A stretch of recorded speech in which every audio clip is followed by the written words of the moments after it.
ಸರ್ಕಾರಿ ಶಾಲೆ, ಆ ಶಾಲೆ ಸುತ್ತಮುತ್ತ 3.5 ಎಕರೆ ಜಮೀನು,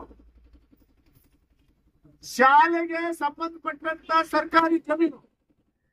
ಆ ಜಮೀನನ್ನ ಡಾಕ್ಟರ್ MC ಸುಧಾಕರ್ ಅವರ ತಂದೆ ಕಬ್ಜಾ ಮಾಡಿ 2.5 ಎಕರೆ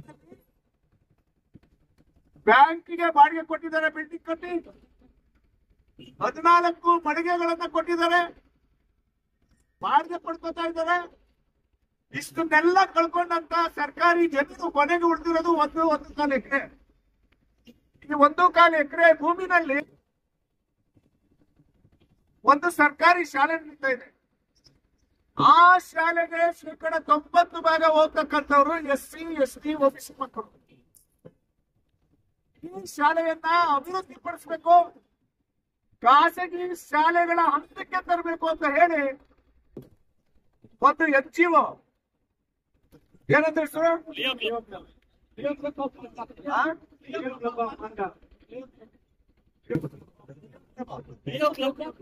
ಪ್ರಭಾ ಅನ್ನುವಂತ ಒಂದು NGO, ಲಿಯೋ ಕ್ಲಬ್ ಅಂತಕ್ಕಂಥ ಒಂದು NGO 1.5 ಕೋಟಿ ಹಣವನ್ನು ಖರ್ಚು ಮಾಡಿದೆ. ಯಾವ ಖಾಸಗಿ ಶಾಲೆನೂ ಇಲ್ಲ ಅಷ್ಟು ದೊಡ್ಡ ಪ್ರಮಾಣದ ಶಾಲೆಯನ್ನು ಕಟ್ಟಿದ್ದಾರೆ. ಅಲ್ಲಿ SC ST OBC ಮಕ್ಕಳು ಜಾಸ್ತಿ ಇರೋದ್ರಿಂದ ಅಲ್ಲಿ ಓದ್ತಕ್ಕಂಥ ವಿದ್ಯಾರ್ಥಿಗಳಿಗೆ ಬಾಬಾ ಸಾಹೇಬ್ ಅಂಬೇಡ್ಕರ್ ಒಂದು ಪ್ರೇರಕ ಶಕ್ತಿ ಆಗಲಿ ಅಂತ ಅಲ್ಲೊಂದು ಪ್ರತಿಮೆ ಸ್ಥಾಪನೆ ಮಾಡಲಿಕ್ಕೆ ಹೊರಟಿದ್ರೆ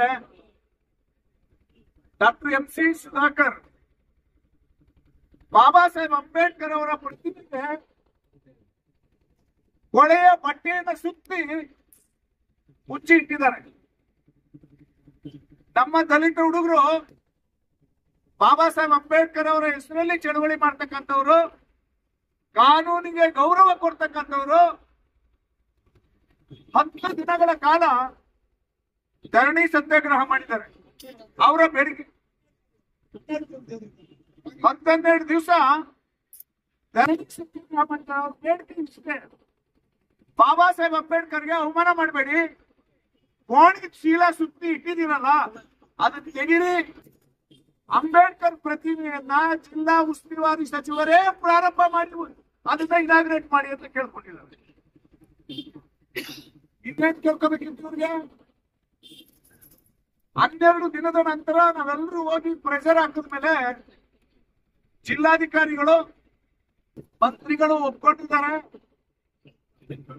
ಇನ್ನು 1 ತಿಂಗಳಲ್ಲಿ ಆ ಪ್ರತಿಮೆಯನ್ನ ಅನಾವರಣ ಮಾಡ್ತೀವಿ ಅಂತ ಒಪ್ಕೊಂಡ್ರು. ಇದೇ ಸುಧಾಕರ್ ಅವರ ನಾಲಿಗೆಗೆ, ಆ ನಾಲಿಗೆಯಲ್ಲೇ ಒಪ್ಕೊಂಡಿದ್ದು. 6 ತಿಂಗಳಾಗಿದೆ, ಪ್ರತಿಮೆ ಅನಾವರಣ ಆಗಿಲ್ಲ. ಏನ್ ಮಾಡ್ಬೇಕು ಹೇಳಿ, ದಯವಿಟ್ಟು ಸಾರ್ವಜನಿಕರು ಹೇಳಿ, ಏನ್ ಮಾಡ್ಬೇಕು ಈಗ ನಾವು? ಕೊನೆಗೆ ಎಲ್ಲ ದಲಿತ ಪರ ಸಂಘಟನೆಗಳು, ಹಿಂದುಳಿದ ವರ್ಗಗಳ ಸಂಘಟನೆಗಳೆಲ್ಲ ಸೇರಿ ಚಿಂತಾಮಣಿಯಿಂದ ವಿಧಾನಸೌಧವರೆಗೆ ವಿಧಾನಸೌಧ ಚಲೋ ಕಾರ್ಯಕ್ರಮ ಮಾಡಿ ಮಾನ್ಯ ಮುಖ್ಯಮಂತ್ರಿಗಳ ಗಮನ ಸೆಳೆಯಲಿಕ್ಕೆ ನಾವು ಹೋಗ್ತಾ ಇದ್ದೀವಿ. ಈ ಸುಧಾಕರ್ ಅಂಬೇಡ್ಕರ್ ವಿರೋಧಿನ ಅಲ್ವೋ? ಮಿಸ್ಟರ್ ಸುಧಾಕರ್, ಕಂಬಾಲ್ಪಲ್ಲಿ ನಡೀತಲ್ಲ ಹಂಗೆ ಎತ್ಕೊಂಡಿದೀಯ ನೀನು? ಅದ್ ಕಾಲ ಹೋಗಿದೆ, ನಡೆಯಲ್ಲ ಅದು. ಈಗಲೂ ನೋಡ್ತಾ ಇದ್ರೆ ಅದನ್ನ, ಆ ಕಾಲ ಮುಗಿದಿದೆ. ಇದು ಸಂವಿಧಾನದ ಕಾಲ, ಇದು ಪ್ರಜಾಪ್ರಭುತ್ವದ ಕಾಲ, ಇದು ಬಾಬಾ ಸಾಹೇಬ್ ಅಂಬೇಡ್ಕರ್ ಅವರ ಕಾಲ. ಈ ಕಾಲದಲ್ಲಿ ನಿಮ್ಮ ದಬ್ಬಾಳಿಕೆ, ದರ್ಪ, ದೌರ್ಜನ್ಯ ನಡೆಯಲ್ಲ. ನಿಮಗೆ ಪ್ರಜಾಸತ್ತಾತ್ಮಕ ಮಾರ್ಗದಲ್ಲೇ ಬುದ್ಧಿ ಕಲಿಸಲಿಕ್ಕೆ ವಿಧಾನಸೌಧಕ್ಕೆ ಹೋಗ್ತಾ ಇದ್ದೀವಿ ನಾವು. ಇಂಥ ಶಾಂತಿಯುತವಾದ ಪ್ರತಿಭಟನೆ ಮಾಡ್ತಾ ಇದ್ದೀವಿ ನಾವು. ಒಬ್ರು ಮಾಜಿ ವಿಧಾನಸಭಾ ಉಪಸಭಾಪತಿಗಳಿದ್ದಾರೆ, ನಾನೊಬ್ಬ ಮಾಜಿ ಮಂತ್ರಿ ಇದ್ದೀನಿ, ಇಲ್ಲಿ ಮಾಜಿ MP ಇದ್ದಾರೆ. ನಾವು ಪಾದಯಾತ್ರೆ ಪೊಲೀಸ್ ಅಡ್ಮಿನಿಸ್ಟ್ರೇಷನ್ ಕಿವಿ ಕೊಟ್ಟಿಲ್ಲ, ಕಣ್ಣು ಕೊಟ್ಟಿಲ್ಲ. ಏನ್ ಅನ್ಕೊಂಡಿದ್ರಿ ನೀವು ಪೊಲೀಸ್ ಅವರು? ಕಾನೂನು ಸುವ್ಯವಸ್ಥೆ ಕಾಪಾಡ್ತಕ್ಕಂಥದ್ದು ಜವಾಬ್ದಾರಿ ಅಲ್ವಾ ಮಿಸ್ಟರ್ SP?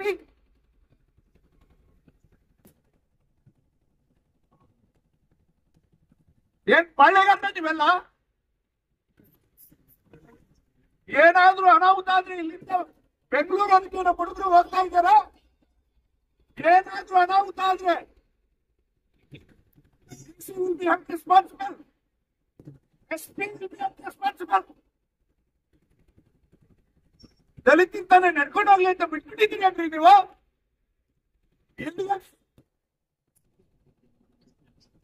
ಸುಮಾರು 15 ಕಿಲೋಮೀಟರ್ ನಡ್ಕೊಂಡ್ ಬಂದಿದ್ದೀವಿ. ಕೋಣ ಅಂತ ಒಬ್ಬ ಪೊಲೀಸ್ ಊರ್ ಬಂದಾಗ ಬರ್ತಾನೆ. ಏನ್ ಅನ್ಕೊಂಡಿದ್ದಾರೆ ಇವರು?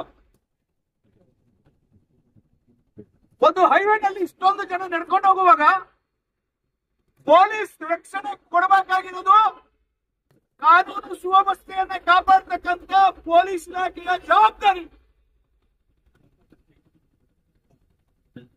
ಆದ್ರೆ ಬಿಟ್ಟಿದ್ದೀರಿ. ನೋಡೋಣ ಬೆಂಗಳೂರಿಗೆ ಈಗ ನಡೆಯುತ್ತೆ ನೋಡೋಣ. ಸೊ ಇವರ ದಬ್ಬಾಳಿಕೆ, ದರ್ಪ, ಅಹಂಕಾರ ಎಷ್ಟಿದೆ ನೋಡಿ. 2028ಕ್ಕೆ ಇವ್ರನ್ನ ಪಟ್ಟೆ ಬಿಚ್ಚಿ ಮನೆ ಒಳಗೆ ಕಳಿಸ್ಬೇಕು ಇವ್ರನ್ನ.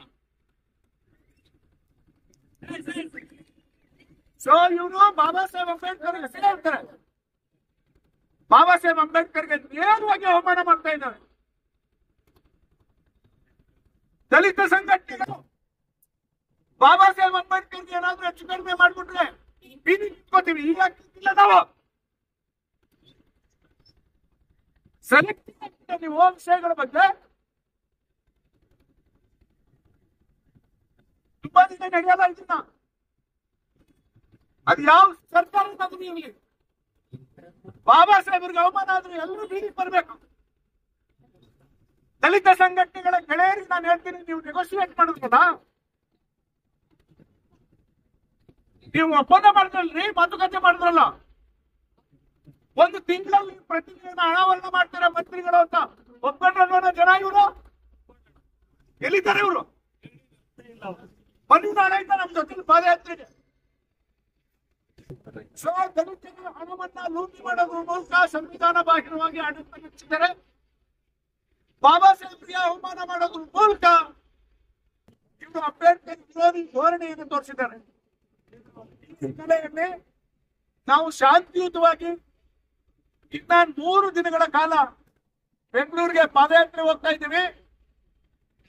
ಪೊಲೀಸ್ ಇಂಟೆಲಿಜೆನ್ಸ್ ಯಾರಾದ್ರೂ ಇಲ್ಲಿದ್ರೆ, ಇಲ್ಲೊಬ್ಬ ಪೊಲೀಸ್ ಕಾನ್ಸ್ಟೇಬಲ್ ಇದ್ದಾರೆ, ರೆಕಾರ್ಡ್ ಮಾಡ್ಕೊಳ್ಳಿ ನಾನು ಮಾತಾಡೋದನ್ನ.